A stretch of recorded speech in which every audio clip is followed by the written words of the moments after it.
This podcast is a member of the Voices of Wrestling Podcasting Network. Visit voicesofwrestling.com to hear the rest of our great podcasts, as well as show reviews, columns, opinions, and updates across the world of wrestling. This is Rocky Romero of New Japan Pro Wrestling, and you are listening to the Super J Cast. Woo! Asuka.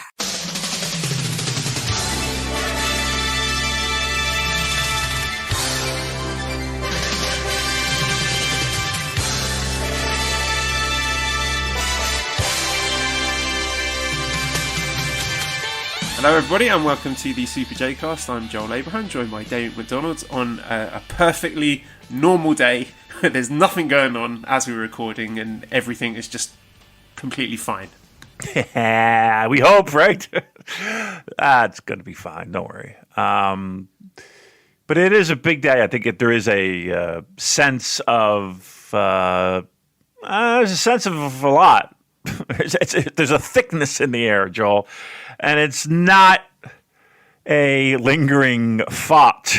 It is a change in the guard here in the United States. So today's the big day. Everyone's excited. Everyone's talking about it. Weirdly enough, no one's talking about New Japan Pro Wrestling at Korakuen Hall. Not even people who do New Japan Pro Wrestling podcasts. But that's on our plate today. And so we'll ride the excitement of an inauguration and a new president of the United States with some pro wrestling talk as well, and maybe other things thrown in to fill time, right? Well, Damon, speaking of one disgraced leader of bad guys slinking off in shame, let's talk about Switchblade Jay White. All right. So, what do you think of that segue? I just came up with that off the top of my head. You are praised for these. You know that? People tell me, and I see a little bit on Twitter, again, the feedback of your segues and the work that, or what's even more amazing is the lack thereof, like being able to just pull them out of your hat. They're great. They're creative. They're fun. People get a kick out of them. I love them. They pop me. That's all you should give a shit about. I love them. That's right. That's what I was just saying before we started recording. Just pulling back the curtain. I've started recording these podcasts in my new, larger hotel room. I was a bit worried. I was like, Esther might be sort of crawling in or banging at the door or making noise. And I thought, I don't care. Because my comfort is the most important thing. So if the background noise is disruption, then fuck you. Ooh. Don't give a shit. I'll tell you what, I spent 10 minutes, I had to use, this is the laptop I use for work, and by the good graces of all things that are powerful and good, I'm back covering hockey again in empty arenas with just media people, and it's the weirdest thing in the world. But I had to take my laptop up, not apart, but unplug everything and take it and change some settings, and this is the first show that we're doing back. And I'm like, Joel's like, I can't hear you, asshole. I can't hear you. And I'm like, fuck. It's 5 o'clock in the morning. I got to figure out how to fucking make Skype work. I was just glad it wasn't me. I thought my headphones had packed in or something. So as long as it's your fault, then I don't care. Yeah, it took me a little bit. We were about 10-minute delay. But it was because what did I want to do with it? I downloaded. I was just worried about because we have no player availability now, so we no longer go into the locker room. Everything's done by a WebEx, like a Zoom call. So I just wanted to see if I could change. I don't know what the fuck I really wanted to do. I don't even know what the original point was, but I wanted to change some setting, and that's what it was for my mic input and all that dumb shit. So a riveting start to the Super J Cast talking about mic settings, but here we are. Okay, let's talk about Jay White then. So, a few bits and pieces to update from last week. There was quite a lot of scuttlebutt earlier in the week with New Japan Cup promotional posters going up that had Jay White on them, and people were like, oh, look, Jay White's on the posters, there's no way he's leaving. Then Jay White's profile disappeared from the New Japan website, the English and the Japanese one. Then someone found a link to it with an added paragraph about him potentially quitting, and then that disappeared too. So the rumour mill continues to turn, Damon. Number one, I would say, forget the posters. The posters don't mean shit. They're outsourced. They're produced months in advance. They never tell you anything about storylines, who's staying, who's leaving. Nakamura was on them. AJ Styles was on them. The New Beginning 2016 posters, so they were on them after they quit. Kenny was on New Beginning 2019 posters. So let's put that one to bed straight away. Forget the posters.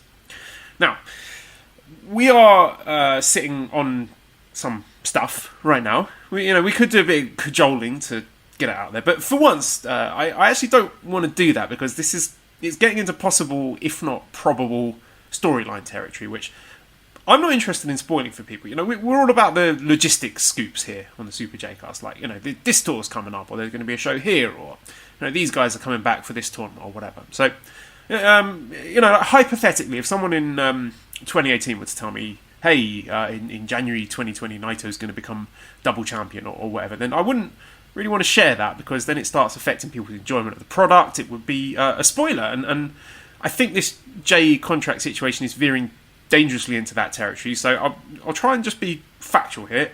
It's pretty clear that Jay's contract is up at the end of the month. Right. There was definitely interest from WWE, but whether or not Jay was serious about leaving depends on who you ask. We've got people in the company who we trust that were genuinely worried about him going. There are others in the company that say the whole thing's a work. There are some people in the company who are actively trying to work us, the Super J-Cast, and that's good. They should be doing that. I applaud that because if you'll forgive me and my self-important echo chamber, people like us help to get storylines over. And, you just need to look at the replies to all the tweets I'm putting out about profiles disappearing and whatnot, and people are lapping it up. So, I mean, to me, this looks like a unified effort between the wrestlers and office staff and everyone just to get this Jay White babyface turn going, leaking the information about WWE, which is going to make a lot of people hope that it's not true. Right. And then when he eventually does show back up in New Japan, he's going to get a big babyface pop. So we're also getting stuff that's popping up on these shows as well. Sorry, I'll just quickly update you. We've got Goto backstage saying that he would teach Jay White how to keep getting back up. We've got Gedo, he's not wearing the Jay White t-shirt anymore. Commentary saying that Gedo is entered a reflective period about what's going on. So I think there's enough evidence of the company leaning into it that it makes me optimistic that we're going to see Jay White in the New Japan ring again. Yeah, I think that we are. In my humble opinion, we will. I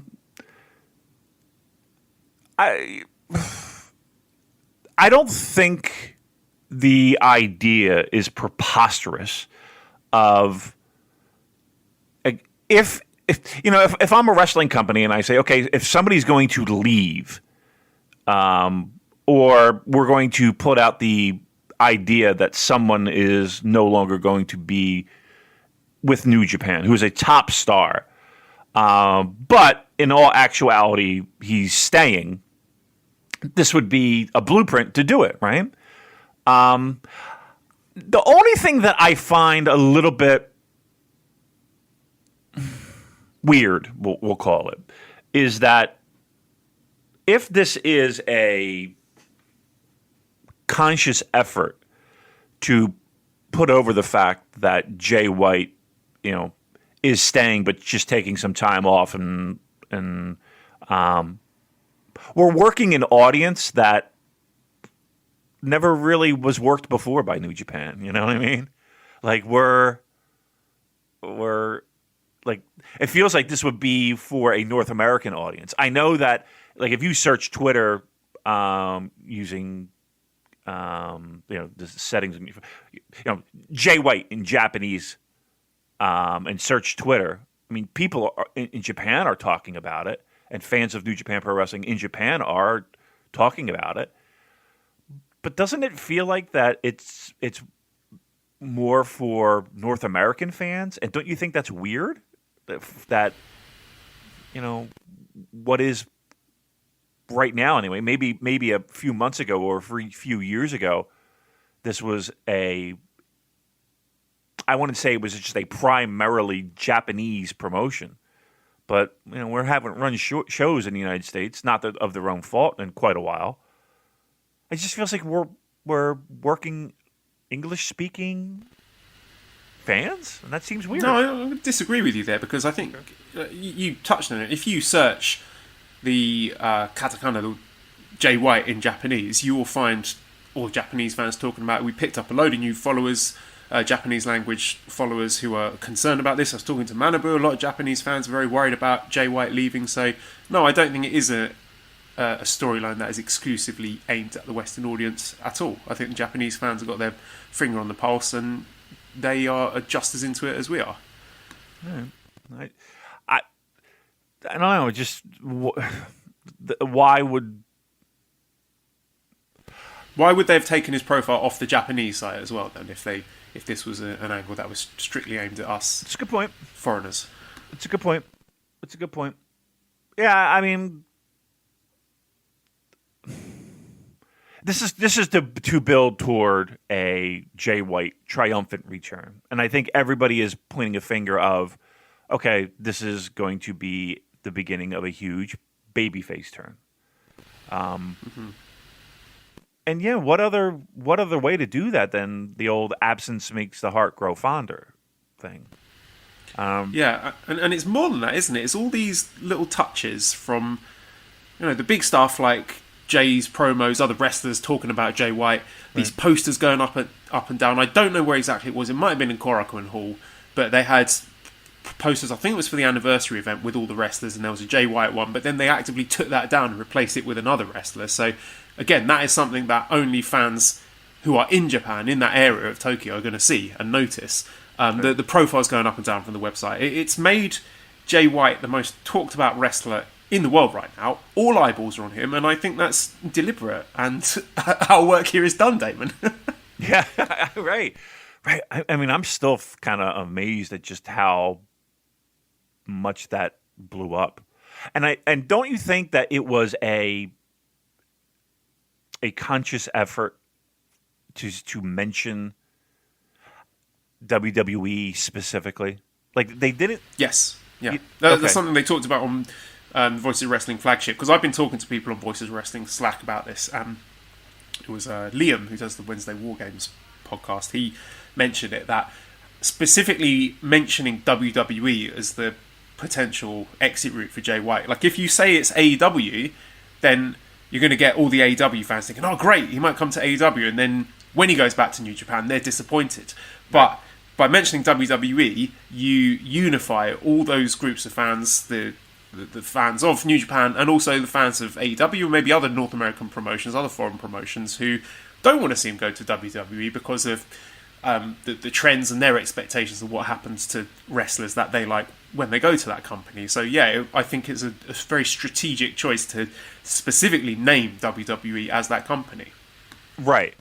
It's not... If it were AEW, I think people would be... That would work against them, right? It would be like, oh, they're coming to AEW, great, I'll flip on my TV. But if you go to WWE, it's like, the list is pretty long of pro wrestlers who wind up going there. And then I mean, I know from my personal viewing habits and interests, my interest in that wrestler falls. I mean, I might watch a debut, but after that, it's just like, like I can't tell you the last time I watched the Shinsuke Nakamura match. I couldn't tell you. An AJ Styles match, couldn't tell you. Kushida? When was the last time you saw Kushida? I don't watch the product, but Yeah. I believe he's got some sort of title match coming up. I think I might have this wrong, but I think he challenged Johnny Gargano for North American title. So it'll be good, I'm sure, but it's not something that I watch regularly, But think of that, though. Like, if 5 years ago you had that match on paper, people would be salivating, and now people are just like, okay. You know what I mean? Like, you're just like, oh, God. It's funny. It's funny how just people they just go there, and I don't even know they're alive anymore. It's pretty amazing. But anyway, Jay White. You're right. It did make him. It made him. I was going to say it made him a star, but Yeah, well, he was already a star. He was already a star. He was already a star, and I think that our tweet helped confirm that.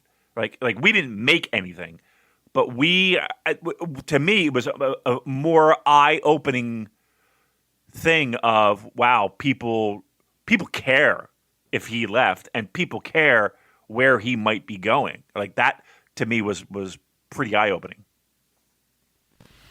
Putting your fantasy booker hat on, Damon, how and when do you think we will see the Jay White return? Do you think it's going to be done in a dramatic way that is going to lean into that inevitable babyface reaction from the crowds and present him, not necessarily as a good guy straight away, but sort of put him on that path? Or do you think when he shows back up, it's just going to be same old dastardly heel Jay White, maybe even subvert those expectations and have him do a run in and do something very, very heelish to toy with people's expectations? That would be the Jay White thing to do, wouldn't it?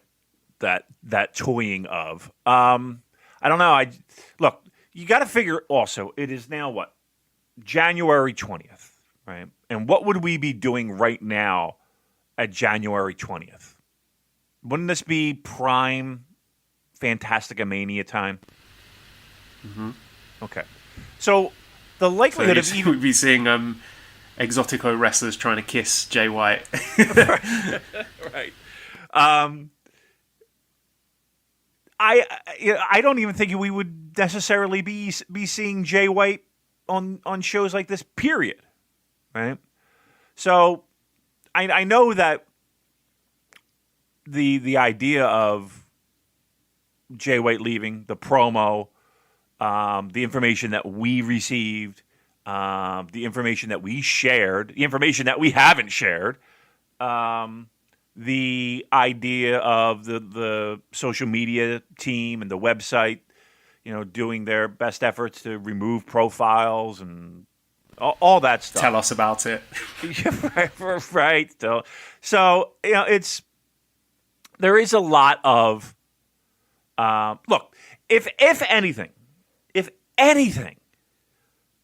just from our Super J-Cast point of view, we are a very good amplification tool. We are very good. If anything has been proven, that we are a solid amplification tool. We'd be seeing Jay White right now. But again, we added here's what we've done. We now have a interesting, fun. We can speculate. We can put on our fantasy booker hats. We can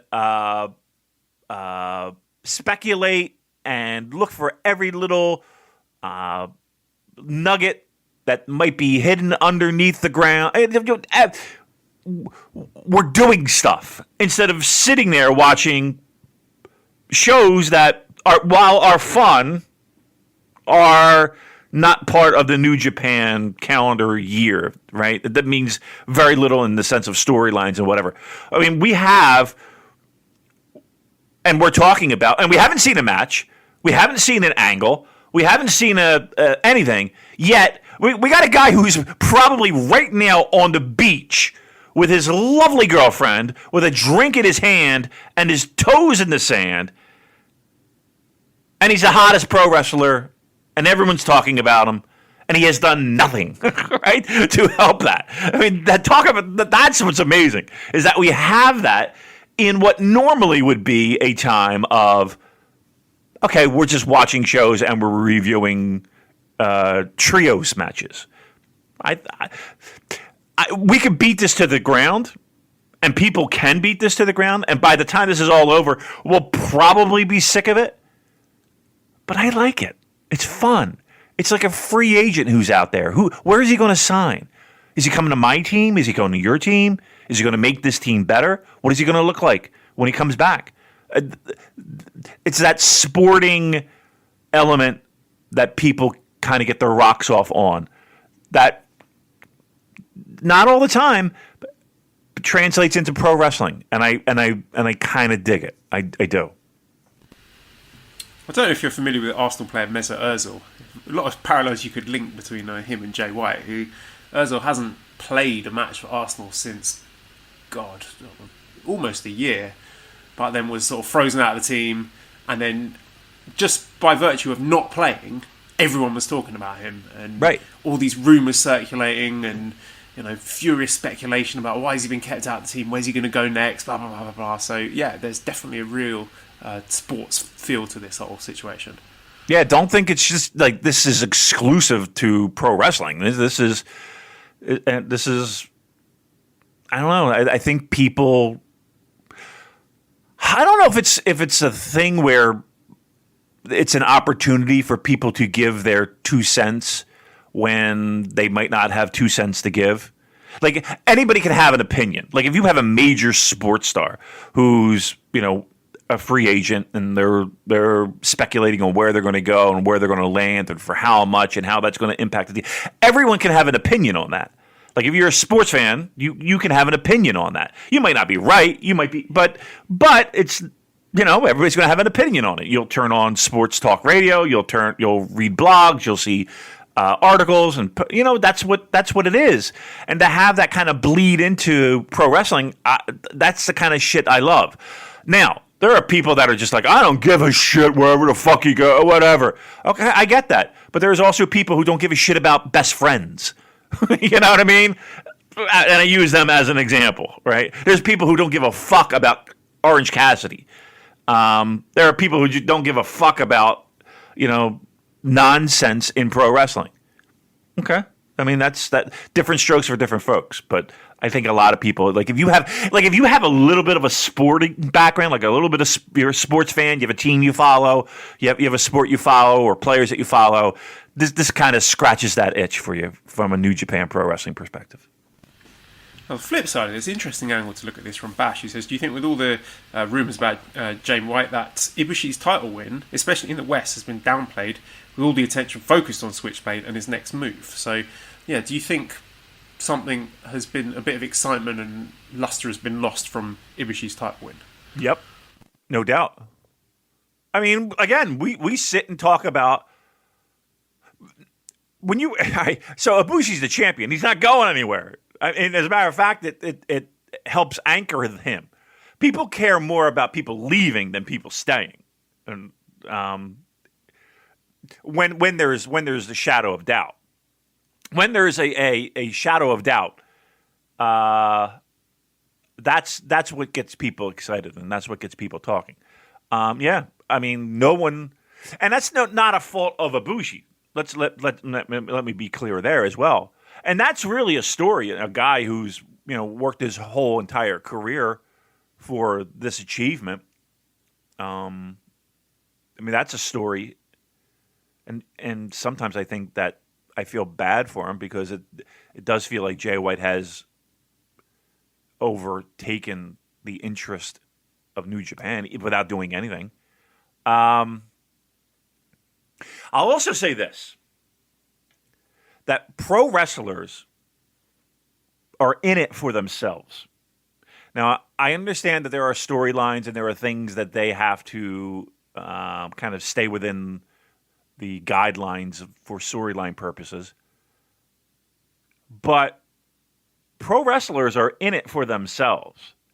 They're doing everything they can to make themselves shine brighter and be the focal point. Jay White's got to be feeling pretty good about himself right now. You know what I mean? Like just what was described of this guy won double gold Tokyo Dome. Big moment. Big moment. I don't know. It looks like a little bit of that shine is taken off. And we're all talking about Jay White. And again, Jay White's sitting somewhere on the beach in the middle of, I'll say Tampa, Florida, just for the sake of Florida, with a drink in his hand and toes in the sand. Good for him. Good for him. Kenny's done a thing. Speaking of Bullet Club leaders, former Bullet Club leaders, got a question from Nick who says, do you think Kenny Omega and Good Brothers, so Carl Anderson, Luke Gallows, sporting Bullet Club gear at Impact's last pay-per-view is a sign that there's a working relationship between Impact and New Japan and AEW imminent. Surely there will be a Bushiroad cease and desist otherwise. And listener Sean replied and said, Meltzer answered that question. He said it was a Good Brothers idea and nothing more to that. There was no type of agreement. So, yes, there's no agreement. And if anything, based on what we know about New Japan, this is going to irritate them rather than make them think, oh, yeah, we better strike a deal with these guys. Yeah, and that's it in a nutshell. There is no working relationship right now. I mean, that said, I mean, there were plans to bring in Gallows and Anderson, from what we understand. I don't know if they're still in place, but I wouldn't rule out the possibility of those guys being brought into New Japan at some point and, I don't know, run some sort of feud with Guerrillas of Destiny. But it's certainly not a promotion to promotion agreement. Yeah, it wasn't like Kenny's calling up anybody saying, "Can I wear a Bullet Club T-shirt?" And they're sort of coming dangerously close to getting that cease and desist. I would think that would be a next step. I would not be surprised as to hear that. And I know that'll piss people off. Like, that'll be like, why the fuck New Japan stepping down? Okay. Well, it's win-win for the people that are doing it. It's like sometimes when Esther knows she's not supposed to be doing something. She's sort of crawling towards something that she shouldn't be touching. And I go, Esther, no. And then she sort of turns around to me with a little cheeky smile on her face and sort of goes back to do it. She's testing me because she just wants that reaction. So for the guys that are going out there wearing this Bullet Club stuff, either they just completely get ignored and they keep doing it, or if they get slapped with a cease and desist, then bang, bring out another T-shirt on Pro Wrestling Tees with a cease and desist. Oh, look, we've pissed off New Japan, living rent-free in their heads, rah, rah, rah. So we're rebels now. Look at us. Yeah, we're punk rock. Yeah, okay. All right. Yeah, it's, you do it until you get your hand slapped, I guess. But I don't know. I just, once again, I just find it amazing, man, how people just can't let go of that. It feels like it was an eternity ago. What is everyone's obsession with having like think of this. And I don't even think I felt that, remember when they brought back the NWO? And it's like, okay, we're going back here. It's like, that's what it feels like with this. It's just like, oh, we're doing this again? Like there's nothing, it's just like, oh, of course. It just feels old. It feels old. It feels, but like, do you remember the first time you even caught wind of what they were doing with Bullet Club and what Bullet Club was, and you saw them you saw people wearing the T-shirts? Do you remember how long ago that was? I remember walking around Hong Kong in 2017 or 2018 wearing a Bullet Club. It was Kenny Omega T-shirt, actually, and someone coming up to me in this crowded market in Hong Kong and too sweeting me because I was wearing a Bullet Club T-shirt. That feels like an absolute lifetime ago. It does. Oh, we're just constantly like, I don't know. Like, do people want that? Like, I don't know. And I know I can understand why they're doing it, because it drums up a lot of casual fan interest. Just any reference of some, Bullet Club or Ibushi or whatever whips up casual fans into a frenzy because they think it's breadcrumbs for what they see as an inevitable working relationship down the line. So if you are those wrestlers like Kenny Omega or whatever, why would you not do it? All you have to do is drop in a reference and then people get really excited and there's buzz and people are talking about what you're doing. So, I mean, it's a no-brainer. I think it would be promotional malpractice not to do that sort of stuff, as irritating as it might be for fans like us who know that nothing's going to happen, or at least in the short term anyway. Right, but I just think, how many times can you go to that fucking well? Like, that's that. We'll find out, because they're going to keep going back to it. Yeah, as long as the checks keep coming in, I guess. I mean, that's really the bottom line. But man, it just feels like God, this is old as dirt. We're still doing this? It's like, Christ almighty. Haven't we milked this thing dry? But you know what, though? If you look at our Discord, I mean, I know we have that bot that I do love. That's hilarious. We made it one day. That's our record so far. Exactly, well, just over 24 hours without mentioning the specific keywords that trigger the bot. So well done, everyone. I know. And I don't know, people just try and game it, and people were trying to be assholes with it. But, yeah, it's just every day. Like but I mean, the bot was created as a you know, just a fucking tongue-in-cheek kind of thing. And, yeah, okay, we bring it up every day. We can't go a fucking day without talking about him. Somebody got to bring him up. So here's the thing. I'm wrong in the sense of people care. I don't care.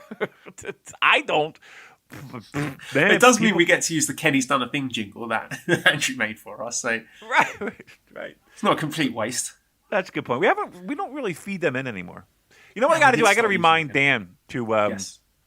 I got to remind Dan to put in that Rocky Romero lead in. We only used it once. Every time I send over the file, I'm like, I got to remind him because I know he forgets. Dan's got a lot going on. He's got that band's fucking every other week. He's got a new song coming out. I'm like, God Almighty! He's like, and fighting the good fight with leading the trade unions to glory as well. That's true too. He's a mover and a shaker over there. He should run for government. You know what I mean? He should run. I would vote for him in a heartbeat. Honestly. Oh my God! Imagine Dan being there. Dan would be like, I don't give a fuck. Close everything. Everything would be closed because he'd be like, I'm just supposed to stay home. Drum. He'd have all the banks burned to the ground. Yeah. I can't wait till he headlines Glastonbury and we get in. I can't wait. It's gonna be fucking awesome. Changing the subject here, Damon. I watched New Japan Strong. What?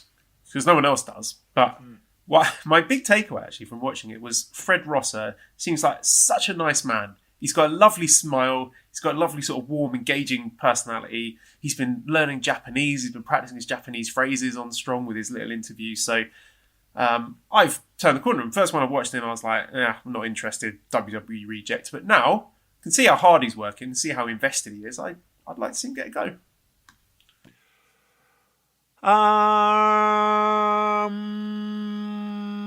Look. Of all the available talent out there, of all the here's what I'm going to get at.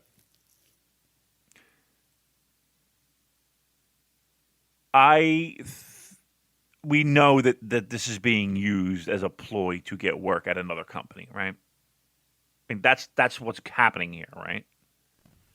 Are you meaning to tell me that he is learning Japanese in bad faith? He's not hoping to be cutting promos in front of a raucous Korakuen crowd at some point later in the year. Oh, I don't know. I'm a little skeptical. I'm a little skeptical if any one of a number of North American promotions says, hey, we got a spot, that his ass isn't on the next plane going to their TV tapings. That's why we've got Tamatonga.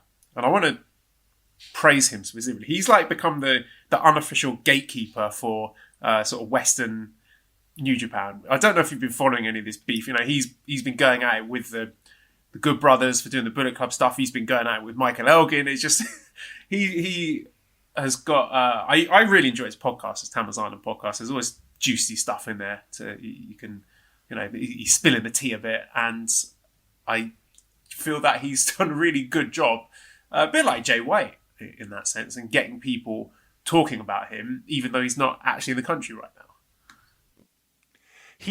Because you know why? There is something to be said about a dude who doesn't give a shit, right? Like, there are plenty of shows that you're going to get an opinion that you know is homogenized and watered down and just doesn't feel genuine. Like, people appreciate that. People appreciate a genuine take. And it can be a wrong take, but they appreciate a genuine take. And I think he has that. Like, he that's what he delivers. And he's not afraid to say what's on his mind. That makes for a good show. Not, there. You can go down a fucking laundry list of pro wrestling podcasts. I think they stink. Ugh. There is nothing worse than another fucking pro wrestler who puts out a podcast. Yuck. Boo. Boring. Who gives a shit? This one I've listened to. I think it's good. I would give it a stamp of approval, as a matter of fact. I think it's good. I like the fact that he will call out other people Yep. on their bullshit for using New Japan to try and get a bit of shine and get the name in the spotlight. Okay. Being that we're on that point, I agree. And I don't, and I have no, I make no money off of this. I can't say no money, but there's, we're not diving into a cauldron of coins, are we, Joel? I like the fact that he's not afraid to do that, and it is a little bit of a look. I don't know Fred Rosser from fucking anyone, right? I've never met the man, and you're right. He does seem like a genuine dude. Like, he seems like a good guy. He seems like a hustler. He seems like a guy who, if he's focused, and he'll give you 120%, and that, what more could you ask for? I don't think he's fucking sitting in his bedroom as a 15-year-old watching Ricky Choshu tapes, being that we're talking about people who have watched Ricky Choshu matches. And if that's gatekeepy, sorry, But the last thing I'm here to do is tell people not to take fucking work, especially now. Take work, but right now, I find it difficult to believe that Strong is not being used as a promotional tool by these wrestlers just to get their name out, so that once any kind of offer that comes along, they can scoop up. And I can't say I blame them. I'm not saying I blame them. I'm just saying it is what it is. I just want to cuddle with Fred Rosser. I think that's it. Oh. He just looks like the sort of guy where if you were wrapped up in his arms, you'd feel really safe. Really secure, and you'd know that he's going to take care of you. Anyway, I'm going to move on now before I start getting No, we're staying right here. I want to talk more about this. You all right? Are you okay? I'm okay. You all right? You need somebody? Right, Rose for the New Beginning, Korakuen Hall. Lucha Blog asks a question for us. Yeah, Lucha Blog says, at what point in this unending stretch of Korakuen Hall shows will you wish some were a Fantastica Mania tour you could hand wave instead? Now, let the record show, Lucha Blog, that I was not hand waving Fantastica Mania last year. I was singing its praises. You were. I wasn't. I was sitting there in my apartment at the start of the COVID outbreak in China. And I looked up specifically the two matches I really enjoyed. There was a trios match with, I'm going to get this right, La Sangre Dinamita. That's El Cuatrero, Forastero, and Sanson against Angel de Oro, Niebla Roja, and Titan. And there was also a really good main event with Caristico against Barbaro Cavernario. So my official stance is that Fantastica Mania is good. I like it. It's fun. It's like a big party. You get to see New Japan wrestlers going back to their old gimmicks when they're in Mexico, and I like it a lot. So I'm sorry that it's gone. And these Road to New Beginning shows have been as dry as toast. Let's be real here. I'm always someone who tries to be positive about New Japan, but there wasn't really much to sink your teeth into. And I think that's reflected in the attendances as well, because, of course we've got COVID going on. I know Japanese citizens are concerned about that as well, so that's playing a factor. But the attendances have been low. So the three shows we've seen, we've got 694, 396, 470. Matt points out that the Stardom 10th anniversary show drew 713, so that outdrew all of these New Japan shows. So, I mean, Damon, I'm for one shocked that a stretch of shows built around the Master Wato against Bushi feud isn't going very well. And if you look at the results, they're just trading back and forth wins. You know, it's like Team A's guy who's going to take the pinfall takes the pinfall. The next night, Team B, designated pinfall taker, takes it. You know, it's hard to get excited for that. What I wish for Fantastica Mania, probably I don't know. See, again, the one thing that I did like about Fantastica Mania was it was a pause button where not a lot carried over to the actual storylines for New Japan. Whereas it's like a fever dream, isn't it? Yeah, it really is.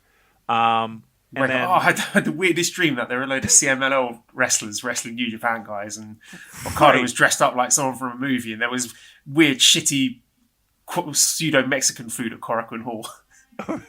Right. What were those horns called? What are those horns called? The Volvo... The Vuvuzelas from the South Africa World Cup. Yeah. I tell you what, I know this is kind of on the fringe when we talk about Lucha. You know, I still follow that Erica Conseco. That young lady who, one of the dancers for the promotions. You know how they have the young ladies when the wrestlers come down the aisle on the ramp.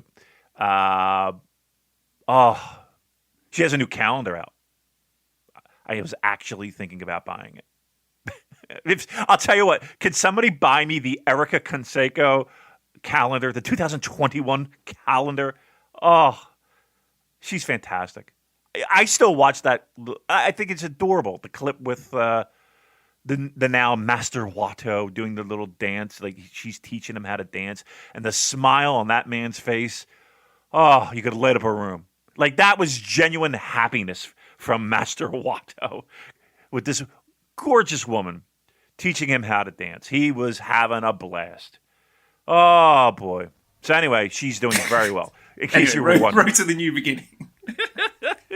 I'll tell you one thing that I have enjoyed is having Kevin Kelly sticking around to do commentary for these, because I know for a lot of people that's been a deal breaker. If there was no live English commentary, they would not be watching these shows. So I think that's been good. It was also quite fun having El Phantasmo popping in to do a bit of commentary work as well. Louis says, with the new strict time limit, how do you guys feel about these shows? I think the shows felt rushed in order to make time for all the matches.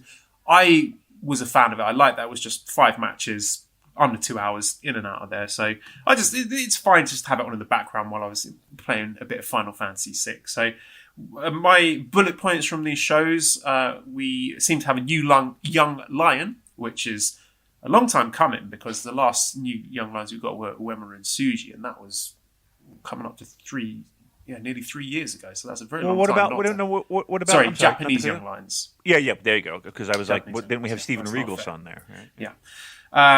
I'm enjoying the stuff with Empire because, there's a lot of concern about the fact that they lost all their big singles matches at Wrestle Kingdom. But I like the fact that they're sort of being rehabbed by, realistically, being really angry. So they come out of Wrestle Kingdom really angry and taking out their frustration on the dads, on Tenzan and Kojima. So I think that's good stuff. It's a way to heat them back up again. And they looking pissed off. I like Okan bullying the young lions, Uemura and Tsuji. He's calling out Naito, Ospreay calling Kojima a bread-eating twat.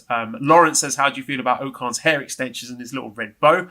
And more to that as well. Okan is using this sort of weird feudal imagery in his promos, talking about taxation and peasants and stuff, which is very strange, but also quite funny. And I'm enjoying Kojima's promos as well. He's really angry. He's fighting for the pride of his, trying to get revenge for his fallen teammate Tenzan, who got the stretch job back at New Year Dash. Him refusing to tag out when he was wailing on Ospreay. So that's been good stuff. I've enjoyed the Empire work.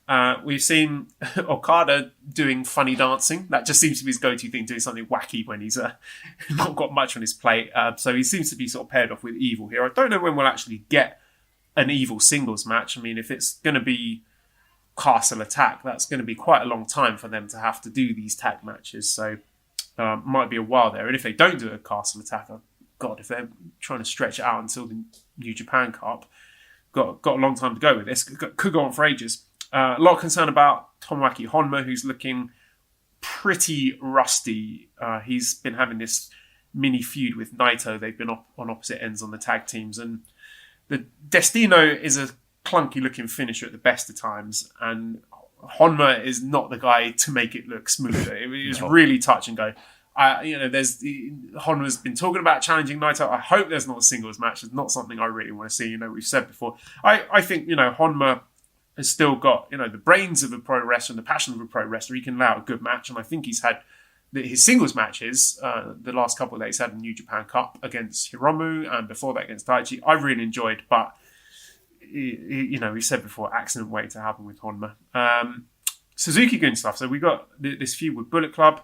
El Phantasmo still doing the loaded boot gimmick. I don't know if that's going to be paid off in this feud with Suzuki-gun, but it's been very divisive, this loaded boot thing, because a lot of people don't want this sort of 80s territory heel shtick stuff in New Japan, but this is what New Japan does. I think this has been a feature in New Japan for a very long time, and if nothing else, I think it's a really clear marker to signify that Suzuki-gun are the baby faces in this feud, which is a really interesting choice. And the fact that they've put El Desperado front and center in this feud, like the whole unit, the Suzuki-gun unit, is coming out to El Desperado's music, including Minoru Suzuki. So I think that is something, and this is it's something new and different for El Desperado to be the person who's getting whacked by these loaded boot shots, and he's the one that's having to do the selling and be the babyface in peril and be the one that's got to fight against adversity. And I think that's deliberate. And I'm not saying that Despe's going to go on a big babyface turn in the near future, but he has been put in a spot here to show some range, and I think he's doing really well. He's doing it in his own idiosyncratic way. Like there was a bit where he took the loaded boot to the stomach and he sort of doubled over in agony, but then while he's sort of crippled up in pain, he manages to poke El Phantasmo in the eye. So he's a really underrated seller, and I think there is a lot of mileage in him getting a run and a push as a sort of tweener junior singles wrestler. And a weird sort of runoff from this Suzuki-gun Bullet Club feud is that we've got these little singles feuds coming off with Suzuki against Gedo and strangely jacked Jado against Doki. I don't know if you've seen Jado lately, but he looks like he's been hitting the gym pretty hard, because even though he can barely walk, he looks like he's in tremendous shape. So he's got that going for him at least. The main event stuff. So Commando Ray says, why did Master Wato get so many main events? And our listener Ian replied to him and says, experience and exposure. And that's it.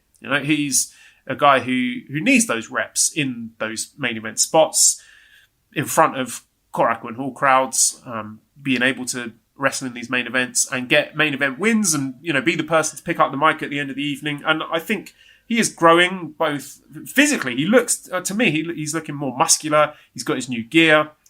In terms of the execution of his moves, the jackknife pin looks crisper. That's improved because when he did it against Desperado and Best of the Super Juniors, it was a bit wonky, but he managed to execute it very well on Bushi during these shows.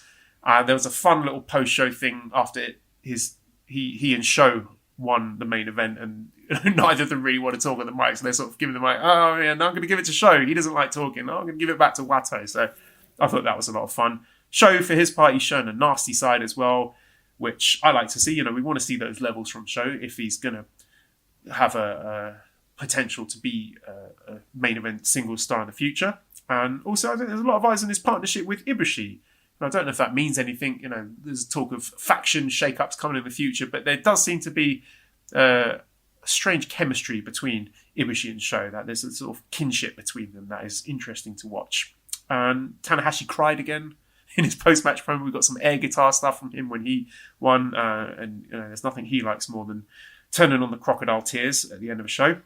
And those are my thoughts from Road to the New Beginning. Oh. I agree with everything you said. What? Look,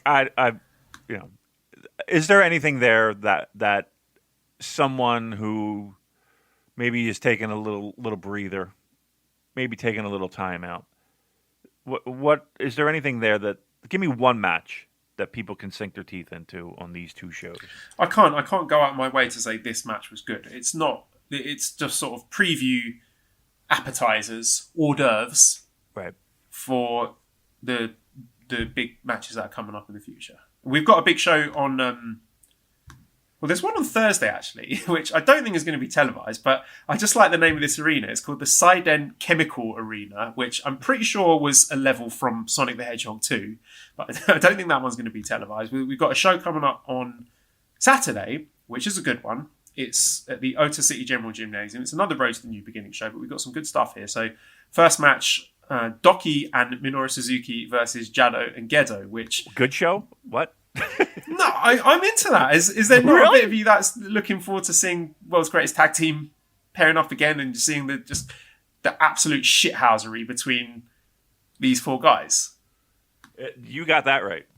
I mean, look, if you're booking this, Joel, Suzuki goes in and destroys them both instantly, right? This is a less than 5-minute match that Suzuki handily defeats these two old and decrepit and well past their prime, and I put in air quotes, pro wrestlers, right? That's what happens here, right? We get to hear fuck you, and then that's it, right? That's where we go with this, right?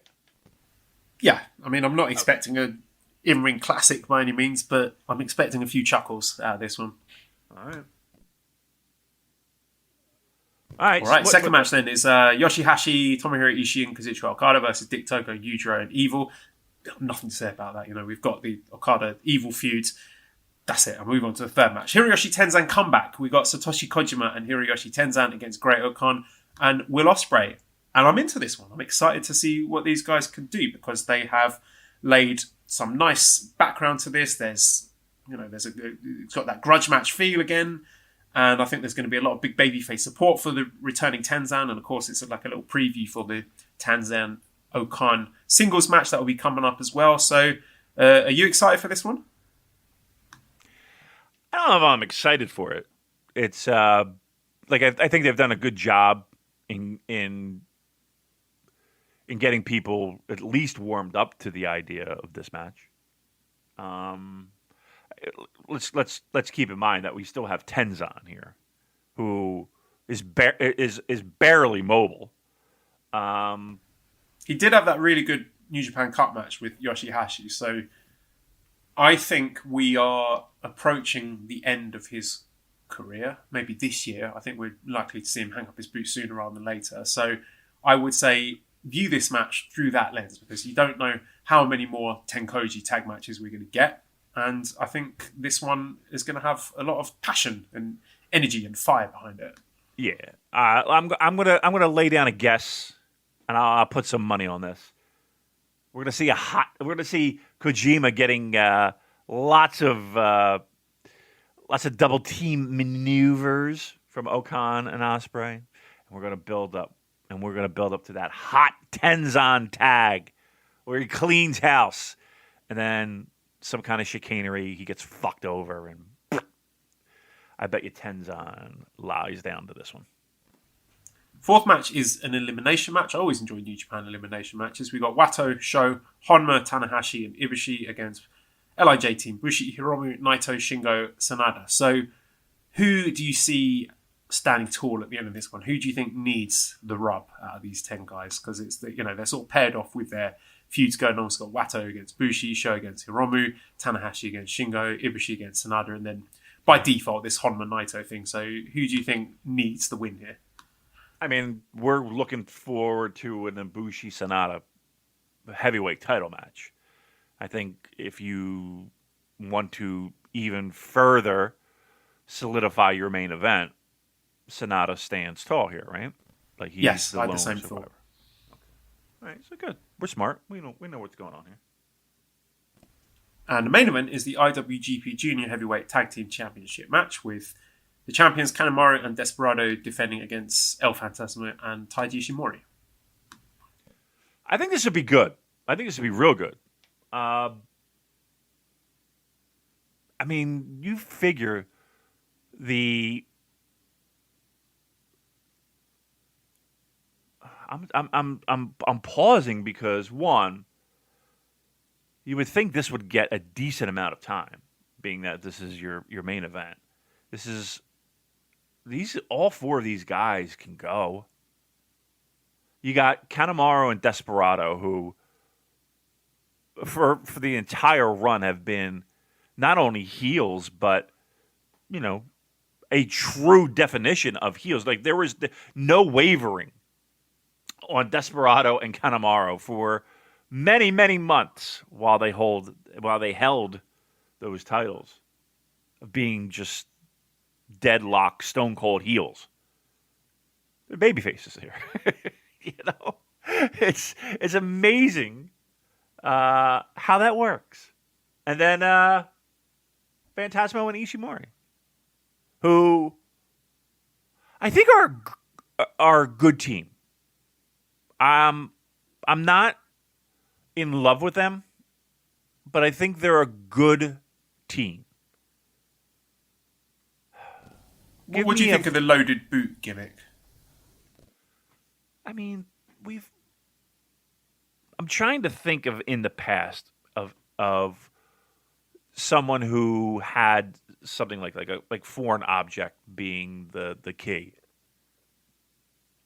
I'm trying to think back of who might be a person that New Japan, like in New Japan's history. Nothing that's coming to mind. Did Togo with the garrote count? Yeah. I don't mind it. It doesn't bother me. It doesn't. It doesn't bother. That doesn't bother me. It does make. I mean, look, referees' jobs sometimes are they're there to their job is to take the heat off of people, i.e. the baby faces, to not look like total idiots. So the referee's now going to he's the idiot. How could you miss that? How could you fucking? We get it. We know how pro wrestling works.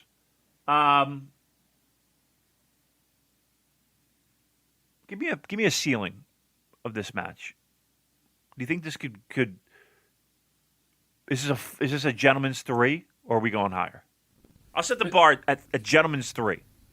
This is one of those matches where it will hinge on your tolerance for shtick. I think a lot of Western New Japan fans are probably going to be on the lower end for this one, given it seems that the reception to El Phantasmo and the loaded boot thing is lukewarm. I don't mind it. That's El Phantasmo. He's the sort of cheesy territories heel stuff. Like, it's fine. In terms of snowflakes, I think 4 would be optimistic. Yeah. And is that just because of shtick? Yeah, this is going to be a very shenanigans-heavy match. Okay. Not a lot to look forward to there. Do you think there's a lot to look forward to here? You excited by this show? I am. Yeah, I think I've laid out that the match. No. I mean this podcast. I think the show will be good. I'm looking forward to it. 5 matches. I think the only match that I'm completely hand-waving is the second match with the 6-man Evil Okada thing. But everything else, I think there is something, for me, personally, to be invested in. And I'm interested in what happens with the junior tag titles, because I can't really see any other challengers. What other junior tag teams are there? So Wato and Taguchi just lost at Wrestle Kingdom. So you think they're at the back of the line. Yo's still injured, so Roppongi 3K are out of the mix. You would think Hiromu and Bushi are not going to be getting together anytime soon if Hiromu has his hands full with the junior singles title. So I'm curious as to what happens next. Is it going to be Suzuki-gun retaining again and El Phantasmo goes back to the US? But from what we've heard, he's in line for a big push. So do you think Bullet Club win the titles to give him some shine and then they hold on to it, maybe losing back to Suzuki-gun at some point before Best of the Super Juniors, so Phantasmo can go on his singles run? So there's a lot of question marks there on the future of the Junior Heavyweight Tag Team Championship. Show some guts, Joel Abraham. We seen the title change here?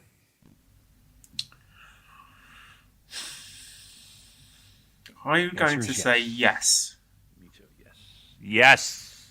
Yeah, because just for the things that you laid out, like make the change, then you have an instant rematch. You know, the idea wouldn't be preposterous to see this match again if they lost.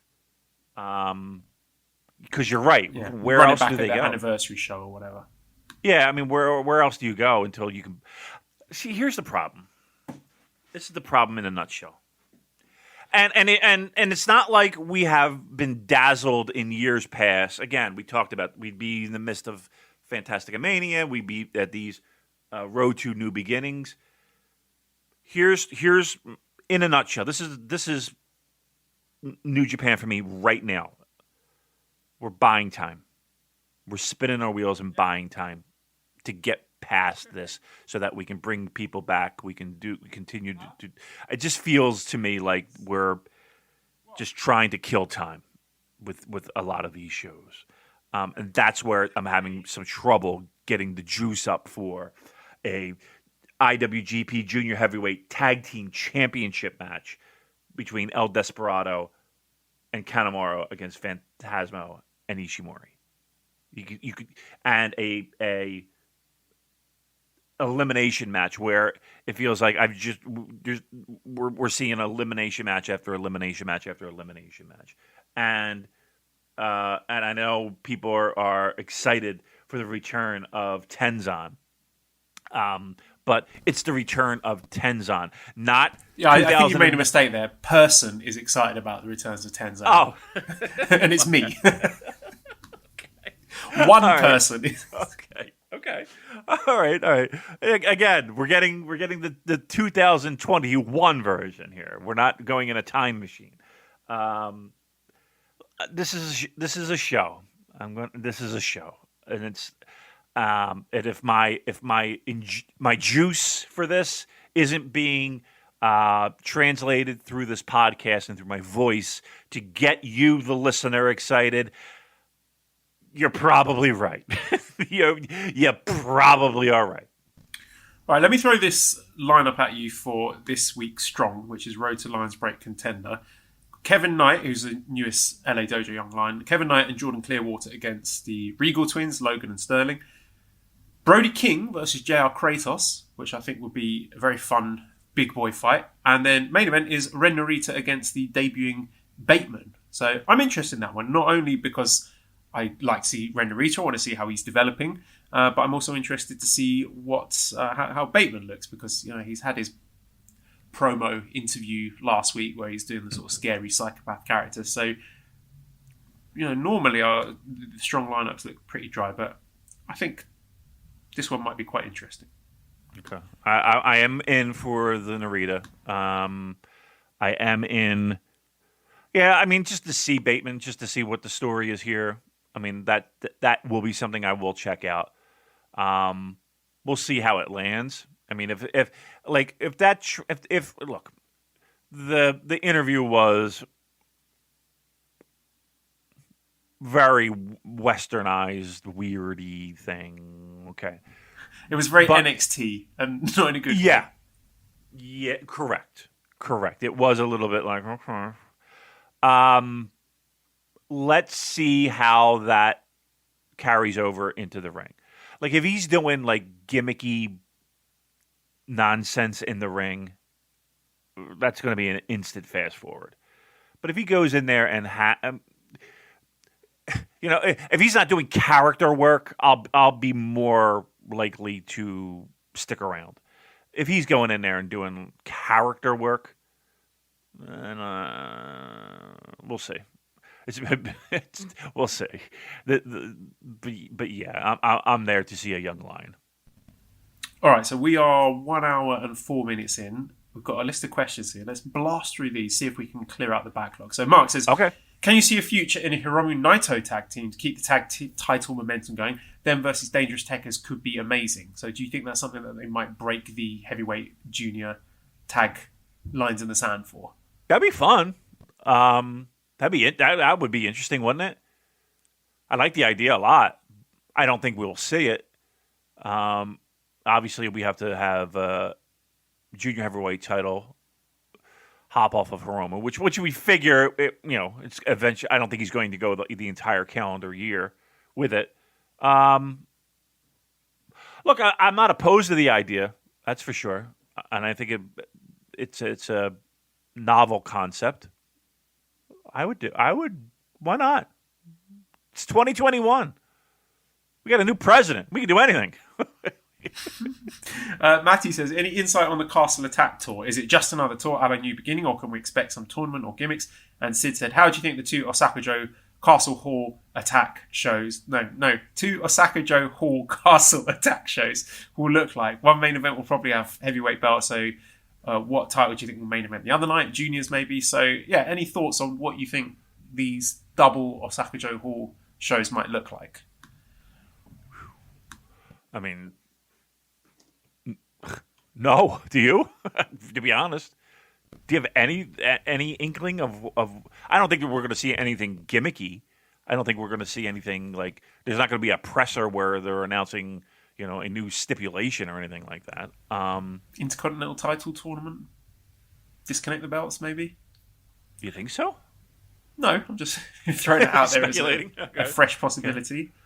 Well, Ibushi has been very vocal about saying he would like to see them merged into one title. Like he's hand waving the Intercontinental title like everyone else is. So I would say probably not, right? I don't. I think you're going to get you're getting what you would normally get. I don't think these things are going to stand out in a way that it's like. I don't know, to give you a terrible example, it's not like, it's a themed show. Right? It's just not Hell in a Cell, okay? Or War Games, or, I think we're seeing shows. What would be on it? Your guess is as good as mine. Yeah. I'm just thinking the last time they did the double Osaka-jo was the New Japan Cup final and then Dominion the next day, so... Yeah, there is precedent there for something gimmicky, but we'll see. I think they could just play it straight and maybe have junior title headlining night 1 and then heavyweight title headlining night 2 as we get an Esther run in here. Hello, my darling. I was about to say, what's going on in there? It sounded... I was saying to Damon before we started recording, I've got the same problem now with Esther that I had with Scampi and Gatti back in the day, because they all want to see what's going on. They're all interested in what Daddy's doing with the podcast, and if I shut the door...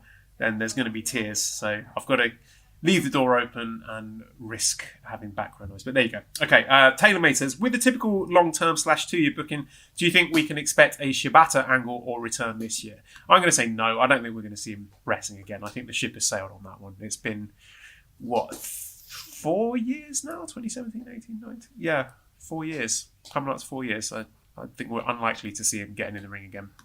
Yeah. What? When was it? The attack on Shibata, and everybody got all excited. Like, why would they do it twice? Why would he go down twice? He's coming back. Yeah, he's not coming back. He's not coming back. Now again, could they work something with the LA dojo and the Japanese? Sure, of course, but. To think that he would be stepping foot in the ring, I think that ship has sailed. Yeah, I think you're right. Andrew says, with Japan suspending foreigners from entering yet again, what will the New Japan Cup look like this year? Must we suffer another Jado singles match? I mean, it seems like they are sort of pot committed to having a 32-man field for the New Japan Cup. I don't think they're going to go back to 16. So... I don't know. I'd have to sit down and count the number of wrestlers they've got right now. But yeah, I'll be sweating on that one. All right, let's do this. Joe, you have a pen and paper handy, right? No, or not? No, I do not. I've got a baby handy. Right on her. Say, come here. I mean, look, they got a Okay, shall I get the notepad out? I've got the digital notepad. I'm just saying. I'm just going to read off names. You tell me if they're in or not. New Japan Cup, all right? Yeah. That sound fair? All right. Suzuki. Yeah. Ishii. Yes. Okada. Yeah. Evil. Yeah. You think Yujiro's in? Yeah. Oh. I think Okan. if you got 2 legs, then you're in. Yeah. Okan's in. Yeah. Osprey's in. Yeah. Right. How about Kojima? You think he's in? Oh. Yeah. Esther loves a bit of Kojima. She loves the bread dad. Yep. She loves it was true. She loves bread and she loves her dad. So there we go. I've figured out who her favourite wrestler is. So yeah, Kojima's in. All right. How about any juniors? Are we seeing juniors this year? Probably. I don't know how they're going to hit 32 otherwise without, getting your likes of Show. Farley and Mad Mikey Nichols and Jeff Cobb and people like that who'd otherwise make up the numbers. I think they might need to get the juniors in for it. Yeah. Yeah. Show. Hiromu. Despy. I'm trying. Despy. Yeah, okay. Do you think we'll see Shingo in it? I mean, he's holding the Never title. It depends what the stipulations are, I suppose. Yeah, he was in it last year. He's got to be in. Yeah. I would be livid if he's not. Mm-hmm. Be livid. I'm going to throw you a name. Honma. Is Honma in New Japan Cup? Yeah, probably. I mean, he's going to be so? in it. Yeah, he'll be in it before the likes of Jado or Gedo. But he's one and done, right? Oh, yeah, definitely. Yeah, one and done. Okay. All right. I mean, Yoshihashi in. Yeah. I mean, they got enough guys. I think they got enough guys, right? Yeah. Yeah, it'll be fun. I'll tell you, I'll have to go away and do my homework on this and come up with a proper list to see whether or not Jado makes the cut. But there we go. Austin says, inspired by the Evil in 2024 question last week, where do you see these wrestlers for next year's Wrestle Kingdom? So it could be Rambo, random tag, special singles match, title match, or not on the card at all. Evil, I think he probably... I don't know. I think Evil's in a mid-card area. Yeah. You know what I mean? Sanada? Same, like after intermission kind of thing. Yeah, I mean, they're upper middleweight, Christ, upper mid card, right? Yeah. They're in the mix. Watto? I wouldn't be surprised if he's I wouldn't be surprised if he's challenging for a title, for a junior title. I wouldn't be surprised. This time next year, like this time, or Wrestle Kingdom time. I won't be surprised. I mean, look, they're putting him in all these fucking main events for a purpose, right? Uh-huh. Well, I was thinking it's like they've sort of got a mini tournament going on at the moment where we've got Hiromu and Sho and then Bushi and Watto. So I was expecting Watto to beat Bushi and challenge Hiromu. And yeah, I expect that to be happening sooner rather than later. Yeah, I mean, but they can always, it's a long year. Mm-hmm. I would not be surprised. I would not be surprised. I mean, here's one thing New Japan does is that they don't give up on guys easy. They really don't. They'll do everything in their power to get them into a position where they'll be at least somewhat of a credible challenger. I wouldn't be surprised if Watto's at the top of the list come Dome season. What about Hiromu? Oh, to me, right now, he's top 4 guy in the promotion. Do you think he's going to be in the junior title mix, or do you think he is doing something else by then? Do you think they're going to bump him up? I don't know. I don't see the need for it. I know everybody says, well, that's what they do, and blah, blah. I just don't see the need for it. I don't see it. No, I think he'll be in the heavyweight title mix. And last one is Tanahashi.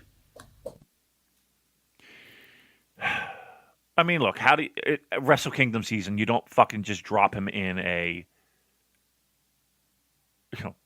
Rumble, right? He's not in a Rumble. And I could see him challenging for like a Never, or he's got to be like upper mid-card, right? It's fucking Hiroshi. I know eventually that time's going to come. I get it, but until it happens, I just can't see it happening. Yeah, he's special singles match territory at this point, so Right, exactly. I'm expecting to be plugged into something similar. I doubt he's going to be in any sort of title mix, though. Michael says, cartwheel deathmatch on how many Mongolian chops during Tenzan Okan? Oh, plenty. At least 10. Yeah, I'll set the over under at 10, and I would take the over. All right, strap yourself in for this one. Mixelplick says, just thinking, should I paraphrase it or read it word for word? I'm going to read it word for word. Verbatim. Is it long? Is it long? It's long and it's full of explicit language. So, oh my goodness! Holy Right, fuck! With everything going on, is it somehow only just occurred to me that we are very likely to get Hiromu fucking Takahashi versus Kota motherfucking Ibushi at the upcoming fucking anniversary show. Ooh. This is a match that I've personally been dreaming about since at least mid-2018. I guess my question is, are you guys half as wet as I am thinking about this possibility? And Ark says, I know a lot of people are excited for a hypothetical Ibushi-Hiromu match for the anniversary shows, but after seeing their recent playful backstage promo, what would you think of the idea of them running the promised match between Hiromu and Naito from last year instead? So, Damon, your thoughts on the possible main event of the anniversary match, which has tended to be heavyweight versus junior showcase match? I mean, that sounds fucking delicious, doesn't it? I mean, potty language aside,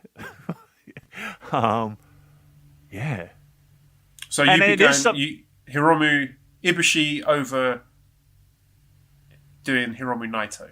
I mean, it's probably looking at the champions. I mean, it does. It's not always, but it does tend to be heavyweight champ versus junior champ. So I think Ibushi Hiromu is the way to go. I mean, I'm into it. Who wouldn't be into that? Show wouldn't be into that. Show has got his eyes on the prize. He thinks he's going to win the junior title. He's looking past that, and he's already been talking about the anniversary main event against Ibushi. So, I do like that. I like the fact that the title challengers hint at what could be beyond the title match itself, which I think makes them more credible challengers because they're thinking long term about it. So you're thinking, maybe they will win if they're already thinking about what their next match could be after that. What do you think are the odds of Ibushi versus Sho at the anniversary match? Could be. I don't know if I would be. I would be excited for it, but I wouldn't be as excited. I don't think they've ever wrestled Hiromu and Ibushi. They were in a tag match, weren't they? It was Naito and Takahashi against, speaking of, Kenny and Ibushi, right? Yes, it was the CEO produce show, wasn't it? Right. That's it. Talk about a fresh matchup. I want to see Hiromu Ibushi. Whoever asked the question. I'm with him. Her. I'm with. I'm down. Let's do it. I'm fucking Hands down. Yep. Yeah. All right. Twitch question. Oh, sorry. You're still going. No, I'm just it. I'm just thinking about the pot. Yeah. I'm fucking down for that. Yeah. Sarah says, completely unrelated to any of these shows, have you seen the Hiromu makeup video? Please also show Damon. So I did send you the link last week. I don't know if you watched it. I watched it. It's fabulous. It's 12 minutes, 47 seconds of Hiromu applying makeup and talking. I've no idea what he's saying. He looks fabulous at the end of it. I think he should start wearing makeup to the ring. Just to add an extra layer of extraness there. I'm assuming you haven't seen it. No, I haven't watched it. Try and fit into your busy. I tell you what, during halftime at the hockey games, while you're at the stadium, you can just get out the Hiromu makeup video. I'll ask them if they could put it so they do a whole game presentation as if there are fans in the arena. Yeah, maybe I put it right on the screen. Be like, can you pop this on? I'm sure they'll have no problem with it whatsoever. Bash says, oh, sorry. I thought you were done. No, I'm just looking at my phone right now. I have someone just sent me a direct message on Discord. Who is it? Name and shame. Name and shame? Yeah. Let's see here. Dan. Just Dan. Not our Dan. Dan. I've talked to Dan before, though. It's a hockey question. Oh, okay. I thought there might be some breaking news. No, it's a hockey question. No scoops. Yeah, at 7:21 a.m. my time. Just FYI. Doesn't a man have privacy? Just delete the Discord. The Discord was a mistake. Just delete. Yeah, I know I should. All right, very good. Bash says, do you think Inoki's version of wrestling has paid off with a blend of moves from MMA crossing into pro wrestling and vice versa? For example, wrestlers training in martial arts, Zach Brazilian Jiu-Jitsu, Hinare with Muay Thai, Suzuki moving between both pro wrestling and MMA, and MMA fighters making the jump to pro wrestling like Tom Lawler, Matt Riddle, etc. Your thoughts on Inoki's version of wrestling and those lines being blurred between martial arts and pro wrestling? Well, I mean, we've always had. I mean, if you just look at New Japan in general, they've always had this fascination of pro wrestlers being the combat sport, and proving that pro wrestling is the greatest of them all. But even with wrestlers themselves, I mean, a lot of them like the idea of that competition. I mean, they like the idea of. I mean, look at all the pro wrestlers that have some type of collegiate background or fighting background or MMA background. And background being, they don't have to compete in the UFC, but they train and that they do. Because I think that there's a lot of that competitive scratch that they need or itch that they need scratched. So no, I don't. I mean, I think you'll always see that. And I know wrestling companies kind of like guys who have that background. Not to say that they're easier to train in pro wrestling, but you already know that they're athletically sound for the most part, and that makes the physicality of pro wrestling easier to communicate to someone. And here's the thing too. I mean, in a strange way, I kind of like the fact that a lot of what the training that goes on in dojos, especially in the early part, and even in the history of pro wrestling, there is a lot of that. I don't want to say stretching going on, but they're safely inflicting pain on these people to help them emote that pain when they're in a pro wrestling ring. That's the logic that was explained. So. No, I think we'll always have that. I think we've always had it, and I think we always will have that certain element of a lot of guys having that fighting background and transitioning into pro wrestling. Yeah. Another question here, not a wrestling question, but philosophical one for our time about the pandemic. Seems like in the West, it's handled things badly. Due to the idea of individualistic philosophy of life, whereas in the East, the pandemic seems not to be as bad due to the idea of a collective responsibility of the people. Do you think the West needs to learn these lessons from the East? What are your thoughts about it? Or do you think both sides have handled it badly? Yeah, I would be very careful about drawing those sort of hard and fast lines between East and West. I think there's plenty of countries in the East that have made mistakes as well. So I don't think it is an exclusively East and West thing. But I just notice little things like in Thailand, where I've lived here for 3 years altogether, that people, and again in Japan as well, if you're sick, you wear a mask, and you're wearing the mask not for yourself but to stop other people getting it. And I just think having that sort of ingrained into your culture before the pandemic makes it an easier transition to get everyone doing it when the pandemic started. So I also think there's other little cultural things, like the way you greet people. Like in Thailand, it's the little kind of you placing your hands together, sort of a mini bow almost, without actually there being physical contact. Shake hands with people or hug people or kiss them or whatever. And I'm sure just little things like that have helped contribute. I don't know, Damon, any thoughts about how different countries have dealt with the pandemic?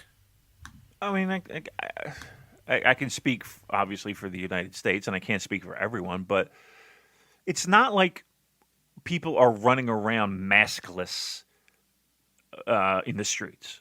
Like everywhere you go, you have to have a mask and you have to wear a mask, and it is completely a different thing here in the United States wearing masks. Like we don't wear masks when we have a cold or we have the flu, or that's just not a thing. We just don't do that. As a matter of fact, you're kind of looked down upon if you are sick and you have to go to work. I can't tell you how many times in my life where it's been, oh, okay, I have a cold, but I'm still going to work.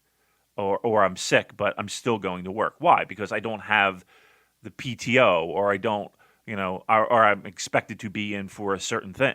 It's that, and it's almost like, oh, you have to be on your deathbed to be considered sick enough to stay home.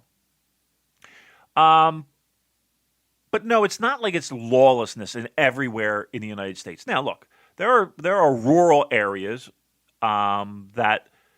And even in the city, I can't even say not, that where people are just like, oh, I'm not wearing a mask. I'm not fucking doing it. Well, okay. And they're going to make a big stink out of it. And they talk about their freedoms and their. But me personally, have I experienced that? No. Here's what I'll tell you what we experience. We experience people wearing masks, but wearing them poorly. The old wear the mask over the mouth, fucking nose exposed. Like, that's what we see a lot. The lazy mask wearing. That's I see more than not. Yeah, it's a culture thing. It's everything's an inconvenience thing. Everything's and it's not for the common good of someone else. That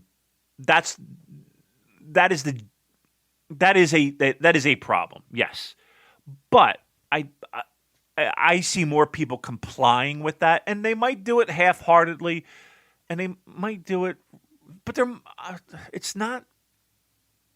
I don't think it's as prevalent as people say it is, but I can't say it's not there. It's obviously there.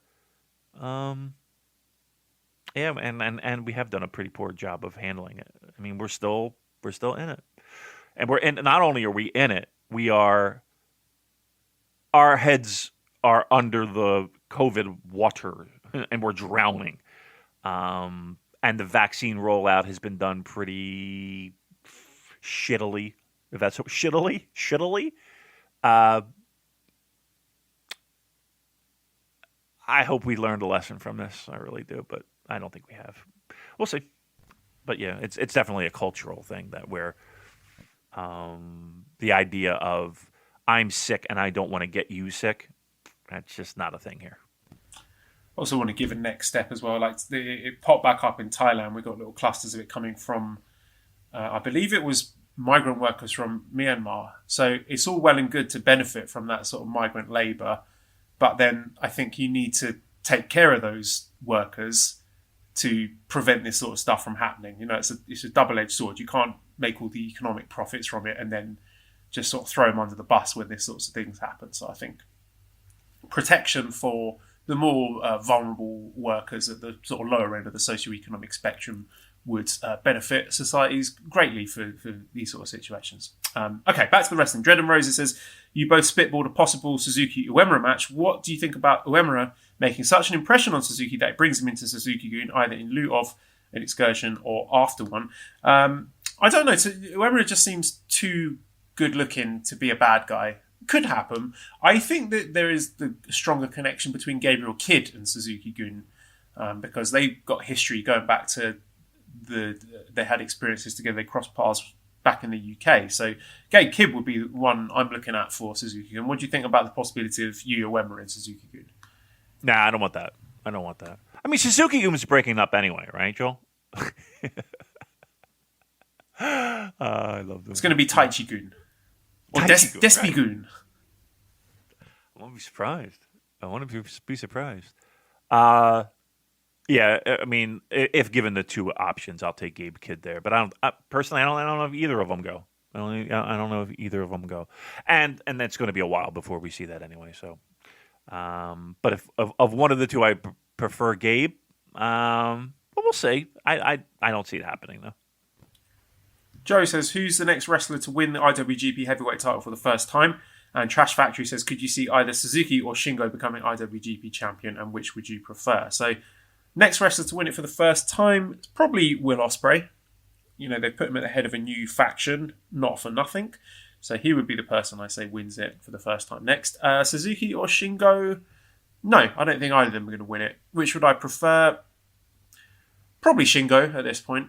I think kayfabe-wise, I would struggle, I think, to buy Suzuki being presented as, you know, the top guy in the company. Whereas Shingo, I could see that. You know, Shingo I can see going toe-to-toe with the top wrestlers in New Japan at the moment. I just think Suzuki's a little bit too old for that now. Yeah. I mean, and again, a shock win might be interesting, but yeah, I think that ship has sailed. Osprey's probably my pick too. I hate to be samesies, but yeah, I would go Osprey, being the guy that's closest to that title right now and having not won it yet. So, yep, that would be my pick as well. Watch it be Sonata next month.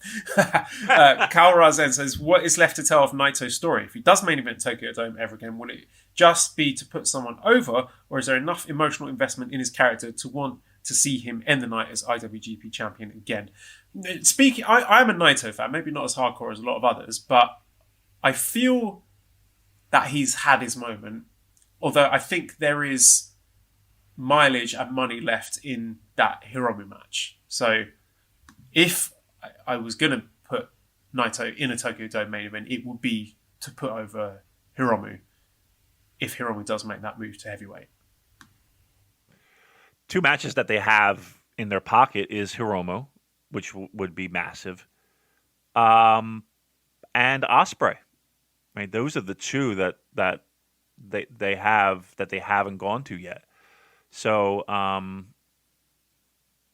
you figure you got to ask what's Naito's role in that, and to me, it's making both of them bigger stars than they already are. So if you're a Naito fan, that might leave a little bit of a bitter taste in your mouth. But no, he's always going to be a top guy. When I say always, I mean until his body says that he's not a top guy anymore. But in those two scenarios of the money matches that they have on the table still yet to go, I would think in both fashion that they would be used for getting over people. So there is that you have to look forward to. Okay, let's have a question from Jerry. Can you see an Okada-like junior title reign for Hiromu to build to Wrestle Kingdom main event spot in a year or two? If not, how would you build enough interest for the match to be in the main event spot? So, do you think there's anything Hiromu could do to get the junior title in the main event at Tokyo Dome? Yeah, he just needs a compelling storyline. Like, as a character and as a title holder, he's already there. He just needs a compelling story that would get people even more interested in having him win or lose. Now, what that is, I don't know. I'm not fantasy booking that, but like if anybody's in doubt that he's not a guy that could do it, he could do it. He could do it. It's just again having that storyline leading up to a Dome main event is going to be the important part. But like he's a guy that could do it right now. Oliver says, after your discussions regarding the 4 singles titles, what do you think of the idea of having rules for each? For example, IWGP top title, Intercontinental can only be competed for by people from different continents. US only defended on US shows, never junior versus heavyweight. So this actually came up in a Suzuki interview a while back, and I looked it up while I was looking at this question. So in this Suzuki interview, he says, what should we do with these titles? Why is the US title called that? Why Intercontinental? They're distinctions, right? So distinguished. Let's all understand where we're at. The IWGP Heavyweight Championship is the #1 belt for everyone. Intercontinental, that should only be between wrestlers from different continents. Japanese guy versus a European guy. America versus Australia, whatever. US only defend it in America. Never just heavyweights versus juniors. That gives us some clear distinction. So I like the idea. It's a nice gimmick, but I just think logistically it would be an absolute nightmare to have to book around those kind of restrictions, especially with people getting injured and people not being able to get into the country, restricted rosters. It would be a nightmare to have it. Yeah, you would handcuff yourself beyond belief. And why would you do that when in pro wrestling you have the flexibility to be able to not do that? What that would be, again, on paper, that sounds like a wonderful idea. The logistics of that would be just a nightmare. So that's why you don't say it. Daniel says, Tanahashi going up against a true strong-style wrestler like Takagi gets me really pumped, but I started watching New Japan in 2018. Does he have history with other wrestlers in this vein? I'm sorry. Who were we talking about? I was yawning. Tanahashi. So Tanahashi against wrestlers, strong-style wrestlers like Takagi. So has Tanahashi had any feuds or matches against people of that mold? I don't know, feud. I mean, what would give me name? Like, is Makabe in that mold?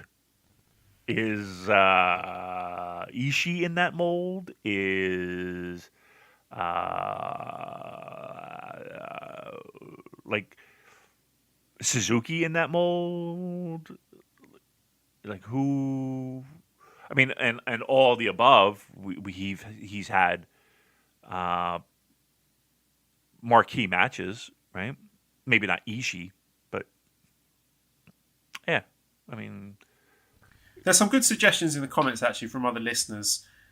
Someone suggested the feud with Keiji Muto, which was pretty stiff. Matches with the early version of Nakamura, Tanahashi versus Prime Goto in the early 2010s, G1 matches with Ishii, matches with Shibata, Suzuki. Other people are saying Nakamura as well. Shibata. Yeah, the Suzuki Wrestle Kingdom match is the first thing that comes to mind. They had a really good King of Pro Wrestling one as well in 2012, I think. Yeah. And again, if you want to consider at that time Nakamura, that cut from that cloth, sure. Yeah, absolutely. Okay, I think this next one is a Joel question. Steel O'Neill says, in honor of this possible UK TV deal, which New Japan wrestler would you add into a classic UK TV show? Yano seems like a perfect fit for the goodies, and Yoshihashi could play both Gareth and Tim in The Office. So I'm trying to think of which wrestlers would fit on. Classic British shows like Faulty Towers. Who can we have as a hapless... maybe Zack Sabre Jr. as the manager of a hotel in Torquay. I think there could be lots of fun shenanigans there. Yes. I don't know anything. All right, let me give a question for you then. A question for music, Damon. Has he watched the documentary Supersonic about Oasis? Does he agree with Noel's statement that the band should have ended at the Kenworth gigs and not made any more music after that? That's bash. The Nebworth, right? Is it Kenworth or Nebworth? Nebworth. I think I've mistyped that. That's all right. Yes. And fun fact, like probably the past 2 trips to Tokyo, I would watch it going and I would watch it coming home. So I'm very familiar with that movie. Should they have ended it then? No, because they had albums that were important and singles. I mean, maybe not at the fucking peak, of like Definitely Maybe or What's the Story or, I mean, that was just madness. How popular they were at that time, but no, I don't there was other good music that came out from them that was well worth it, but that was the peak. I mean, I understand the argument of how do you not have, I mean, how do you beat 2 nights, with that many people at a concert? So, but here's the thing. Here's the fun fact. The concert wasn't even that great. But it is like a peak moment in their career. So, sure. Ben says, do you think it hurts Okada that he doesn't chase other championships other than the IWGP Heavyweight? And Alex says, question, I feel like every other year we get the Okada Falls, Okada Rises story when he doesn't have the title. How can they change his story up to keep him from repeating the same story the next 10 years and not get stale? And Cola Blue's got a suggestion here. It's got to be the classic. Wins IWGP title and goes mad with power, grows an evil Masahiro Chono goatee, and becomes the ultimate final boss for an up-and-coming babyface Jay White sans beard. So what do you think about Okada? What do you do with Okada without the heavyweight title? Well, on the one hand, it would make things a lot more interesting. It would freshen things up a bit. It would make other titles must-see. On the flip side is that you got a guy that, and I don't think anybody would disagree that it would be the guy in your promotion taking a back seat. I think that's the worry there. That even though you're doing good on these secondary titles, they're secondary titles. And I don't think they want to present Okada in that fashion or in that light. And I don't think he wants to. So it's while you could put the tag belts on him, while you could put let's be truthful here. Can you imagine him with the Never title? I was just going to say that, like, him challenging Shingo for the Never title would just be weird, and it would betray what his whole character is about. Yeah, I mean, it's just not one of those things that. Again, there are benefits to him doing that, but I just don't. It just seems like a step down. It just doesn't seem right. Let's put it that way. Right, last question then, and then we've cleared the whole backlog. This is from Goldfather, who says Mace versus Hiromu Takahashi, time bomb finisher on a pole match. So I've sent you on Twitter. I've seen this actually. Yeah, the sloppy. Oh. Do you have any strong feelings about quote unquote stealing moves? No. Moves are moves. You can. I mean, you know what I mean. That's part of pro wrestling. There is no stealing moves. I know that there's this unwritten rule that. I mean, listen. If you're fucking in a New Japan ring, and you have the absolute gall and the balls to hop up on a fucking top rope and do whatever you want to call it, a frog splash or a high fly, whatever you want to do. You have the guts to do that and then go back to the locker room and survive. Good on you. You know what I mean? Like, you're taking your life in your hands. That's career suicide is what that is. But if you're in another promotion, I mean, that's kind of like, that happens. That happens. I mean, imagine if somebody said that, like, okay, you can't, do a drop kick off the top rope, or you can't do a suplex off the top rope, or you can't do a lariat, and then it just progressed to, okay, you can't do an axe bomb, or you can't do a burning hammer, or you can't do I mean, that's, nah. Again, you're in the same promotion? Yeah, you're gonna, somebody's gonna shit in your fucking bag is what's gonna happen. But, outside your own promotion, no, there shouldn't be a problem with that. I don't have a problem with that. No one else is allowed to do a shitty podcast about New Japan Pro Wrestling because we got that covered.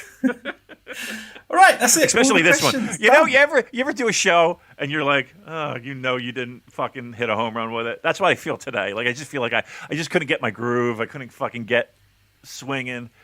Well, look, New Japan's got to meet us halfway, and those half-baked Korakuen shows, they're not really giving us much. So next time we'll just roll out the best of clips that John spent so much time going through. So we have got that in the locker that we can pull the trigger on at some point if we're not feeling it. So that's it. There are no questions left, so I'm very satisfied. That's my OCD nice and calm for this week. So redcircle.com/shows/super-j-cast if you want to throw some money our way. Discord link is in the show notes. If you are a crazy person who likes watching all these Road 2 shows, our live event spoiler zone there is a great place you can chat to other people while you're watching them. At Cobra Kawaii and ProWrestlingTees.com/SuperJcast if you want to get one of our great t-shirts. Big thank you to editor Dan. Find on Twitter at OurLousyHero219. Subscribe to Voices of Wrestling Podcast Network for other great shows, and you can buy their New Japan NBA ebook as well. Give us a 5-snake review on iTunes. Follow us on Twitter at SuperJcast. Thank you everyone for listening, and goodbye.